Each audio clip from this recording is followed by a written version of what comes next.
माना गया। और सेंचुरी की हाफ सेंचुरी और हाफ सेंचुरी की सेंचुरी भी लग जाती अगर ये खिलाड़ी 8-10 मैच और खेल लेता तो। जीरो से जिद्दी बन गए, जिद्दीपन ने हीरो बना दिया, जिद ने जीरो और हीरो के बीच में एक पुलिया बना दी। दुनिया के कई रिकॉर्ड तोड़ डाले इन्होंने। एक सामान्य कद के खिलाड़ी किसी खेल के भगवान कैसे बन गए? अब क्या कहें इनके बारे में। बच्चा बच्चा जानता है, बड़ा बुजुर्ग जानता है। उनकी जिद ने उनको 16 साल की उम्र में इंटरनेशनल टीम में जगह देकर मैदान में उतार दिया। एक क्वेश्चन पूछूंगा मैं आज, तुम अपनी लाइफ में कितना बड़ा पाना चाहते हो? अब वो चाहे सफलता हो, पैसे हो या फिर नाम हो, सोच के बताओ। अल्बर्ट आइंस्टीन जितना बड़ा, जिनका नाम अभी तक किताबों में चलता आ रहा है, और जब तक इस पृथ्वी पर जीवन रहेगा और जब तक विज्ञान है ना, तब तक अल्बर्ट आइंस्टीन की छाप कोई विज्ञान की किताब से नहीं हटा सकता। अरे पृथ्वी भी रहे या ना रहे, लेकिन उनके साइंस के फॉर्मूले तो हमेशा ही सच रहेंगे। ऐसा कैसे हुआ? स्कूल में मंदबुद्धि कहा जाने वाला विद्यार्थी इतना बड़ा इंसान कैसे हो सकता है? क्योंकि उनमें जिद थी कि मैं अपने हिसाब से पढ़ूंगा, अपने हिसाब से खोजूंगा।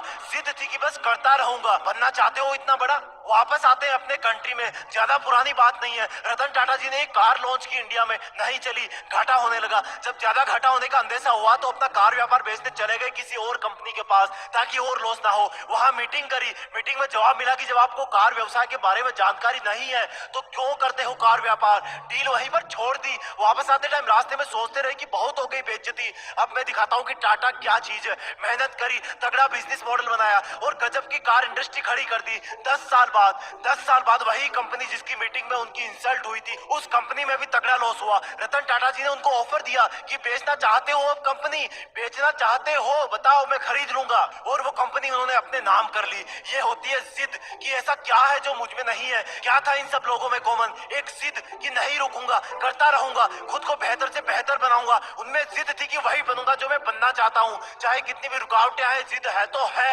बनना चाहते हो उनके जैसा? मन किया ना बनने का, लेकिन ये जो लेकिन वर्ड है ना, वही तुम्हारी वाट लगा देता है। मैं कुछ करूँ तो सही, लेकिन मैं बड़ा बनूं तो सही, लेकिन मैं मेहनत करना तो चाहता हूँ, लेकिन मेरा सपना तो ये है, लेकिन कोई थाली में परोस के देगा क्या कि ये खा लो, आज से तुम सचिन हो जाओगे, ये खा लो, आज से तुम दुनिया में आइंस्टीन के नाम से जाने जाओगे, ये जड़ी बूटी खा लो, आज से तुम अरबपति बिजनेसमैन बन जाओगे। लेकिन मैं तुम्हें बताता हूँ कि जब तक इस लेकिन वर्ड की तुम वाट नहीं लगाओगे ना, जब तक इसको जिद में नहीं बदलोगे ना, तब तक कुछ नहीं होगा। लेकिन पहले ये बताओ कि क्या खास था इन लोगों में? सोचो, क्या उन्होंने अवतार लिया था? क्या वो प्रकट हुए थे? क्या खास था इन लोगों में जब वो दुनिया में आए थे? वही हाथ पैर, वही आंखें, नाक कान मुंह पेट गला सब कुछ वही ना। उनके शरीर में भी इंसान का ही खून था ना, वही मिट्टी का शरीर था ना। क्या सोने चांदी के बने थे? क्या ऊपर वाले ने इनके कान में कोई गुप्त मंत्र फूके भेजा था कि जाओ तुम सचिन बनोगे, जाओ तुम रतन टाटा बनोगे, जाओ तुम आइंस्टीन बनोगे? चलो एक और एग्जांपल देता हूँ। जब तुम्हें एक दिन के लिए कोई रूम में अकेले बंद कर दे तब तुम क्या करोगे? जब तुम्हें एक हफ्ते के लिए रूम में बंद कर दे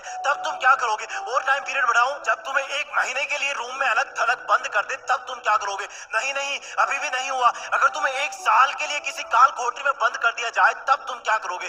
जान निकल जाएगी ना। अब मैं तुम्हें एकदम से कहूँ कि नहीं यार, तुम्हें तो 27 साल तक जेल में रहना है, तो तुम तो जीने की उम्मीद ही छोड़ दोगे ना, क्योंकि बाहर आओगे तब तक शरीर कमजोर पड़ जाएगा, आंखें धुंधली हो जाएगी, तुम्हारे कई बुजुर्ग रिश्तेदार परलोक सिधार जाएंगे, शायद तुम्हारी पर्सनल लाइफ भी तहस नहस हो जाएगी। लेकिन क्या कोई सोच सकता है कि एक इंसान को 27 साल जेल में रहना पड़ेगा, और जब वो महान हिम्मत वाले इंसान जेल से बाहर आएंगे तो उनके आने के 5 साल के अंदर ही साउथ अफ्रीका के राष्ट्रपति बना दिए जाएंगे? क्या बोलोगे इनको? कोई शब्द नहीं है इनकी जिद के आगे। अब यही सोचोगे ना कि उनका तो कोई जुगाड़ होगा। अरे यार, जुगाड़ होता तो वो जेल में ही क्यों जाते? ये सोचोगे ना कि उनको जेल में कोई अच्छा खाना पीना मिल रहा होगा जिससे वो स्वस्थ रहे होंगे। अरे यार, क्या मिलता होगा उनको जेल में? पूरी दुनिया ने एक जिद वाले कैदी इंसान को किसी देश का चहेता राष्ट्रपति बनते देखा। भारत से भी भारत रत्न अवार्ड जीत करके ले गए वो, करोड़ों दिल जीत के ले गए वो। अब बोलोगे कि ऐसा तो कोई ना कोई होता ही है यार करोड़ों में। हाँ, ये बात सही है, क्योंकि करोड़ों में एक ही वो इंसान होता है जिसके पास इतनी जिद होती है।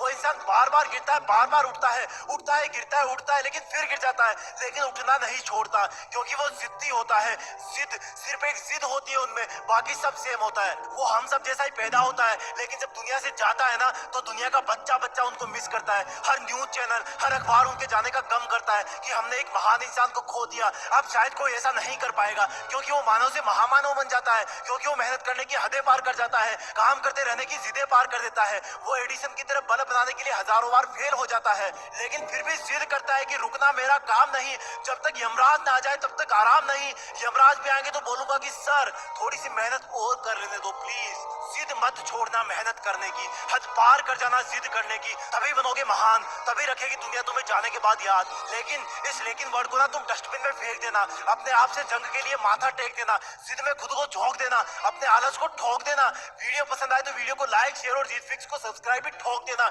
जय हिंद, वंदे मातरम।